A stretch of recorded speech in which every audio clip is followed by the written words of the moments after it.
dengan cepat dan mengupas lugas. Oke, ini kan konteksnya tadi bicara adalah soal global, soal kedaulatan negara dari sudut pandang kesehatan. Apa sih sebenarnya WHO pandemi yang dimaksud tadi itu, Bung Dharma? WHO Pandemic Treaty adalah suatu perjanjian yang akan disepakati oleh 194 negara yang berada di bawah naungan WHO, dan sampai saat ini ada 14 negara dan terakhir yang sudah menolak dan keluar. Salah satunya yang paling jelas kemarin adalah Britain sudah menolak, dan juga Slovakia, Rusia. Nah, kami berharap Indonesia bisa juga menolak dan keluar dari perjanjian tersebut. Nah, manakala perjanjian tersebut ditandatangani oleh negara-negara yang menyetujuinya, maka 30 hari kemudian menjadi hukum di negara itu. Kalau sudah menjadi hukum, maka program kita untuk memperbaiki ekonomi, hukum, kesehatan, pendidikan dan sebagainya menjadi tidak berlaku, menjadi sulit. Karena apa? Tunduk kepada hukum. Isinya apa? Detailnya isinya apa? Ya, isinya seperti yang saya sampaikan tadi, bahwa segala sesuatu pergerakan tubuh dan juga pergerakan tubuh manusia itu diatur oleh WHO. Oke. Jadi kalau contoh yang paling gampang ya, kalau Mbak lagi tidak enak badan lalu minum jamu, itu nggak boleh, itu pelanggaran dan akan didenda Oh ya, 500 begitu? juta. Dampaknya kalau seandainya kita bergabung dalam WHO Pandemic Treaty itu, kalau misalkan kita minum herbal-herbalan, begitu, 500 juta. kita denda sampai 500 juta Ya, kalau kita tanda tanganin itu. Undang-undangnya sudah ada. Undang-undang yang menjadi senjata atau pisau hukumnya di Indonesia sudah ada. Yaitu Undang-Undang Kesehatan tahun nomor 17 tahun 2023. Ya. Jadi ini yang menjadi concern saya. Manakala ada pemimpin lain, calon pemimpin lain yang paham dan mau sungguh-sungguh untuk membela rakyatnya, saya akan mendukung 100%. Jadi dampaknya apa tadi? Apakah hanya sebatas, oke, kita nggak boleh minum herbal-herbalan gitu, Kak? Karena kita tahu bahwa Indonesia tuh kaya akan herbal-herbal ya, banyak kembali ke alam begitu untuk itu salah pengobatan. satu contoh saja. Dampaknya lagi kita apa, Pak akan di Dharma? lockdown lagi. Di lockdown? Ya. Ada virus baru kah mungkin atau bagaimana? Virus baru itu kan kata mereka. Oke. Oke. Jadi lockdownnya gimana caranya? Lockdownnya, Kalau menurut ibu tinggal sudut di rumah pandang? lagi. Iya, Stay lockdown at tinggal home. di rumah. Ya, padahal stay at home. Misalnya gini, mereka mengumumkan adanya pandemi di negara lain. Padahal di sini nggak ada. Ya kita harus ikut lockdown lagi. Jadi kan cuma mengatur regulasi kehidupan manusia di dunia.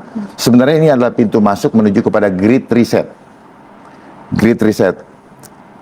Jadi harus dipahami antara WHO Pandemic Treaty, WHO dengan World Economic Forum ini inline.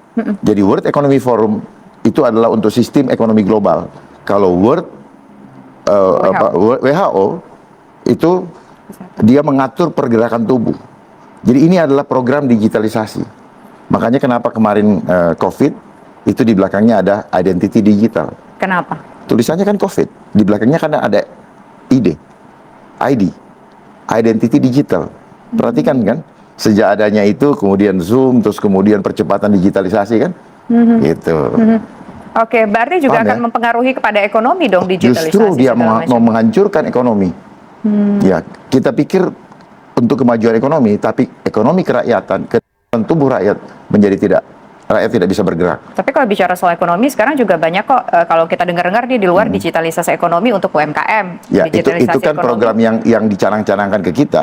Udang di balik batunya kan kita tidak paham kan. Oke, tapi begini, ini menarik bicara soal bahwa ternyata fokusnya dari seorang Bang Dharma, tadi pertanyaan awal saya kenapa mau maju ke DKI Jakarta, itu alasan utamanya karena WHO agreement tadi itu, begitu ya? WHO Pandemic Treaty. Pandemic Treaty tadi. Nah, seorang gubernur itu bisa melakukan apa sih untuk isu yang tingkatnya global seperti ini, Bang? Presiden aja mungkin juga harus melakukan negosiasi melalui Menteri Luar Negeri, misalkan untuk membahas soal isu global. Gubernur, apa yang kemudian bisa dilakukan kalau memang seandainya isu ini dirasa penting dan Abang nanti jadi gubernur? Seandainya. Seandainya. Saya ingin memperjuangkan hak rakyat untuk menolak. Bagi yang mau ikut programnya, silahkan. Bagi yang tidak, karena bertentangan dengan imannya, dia punya hak untuk menolak. Kalau seandainya nanti pemerintah setuju, berarti Abang bertolak belakang dong dengan pemerintahan? Kan yang bermain ini asing. Ya, asing. yang kita waspadai. Makanya sekarang kita himbau sama-sama, ayo aware sebelum terjadi.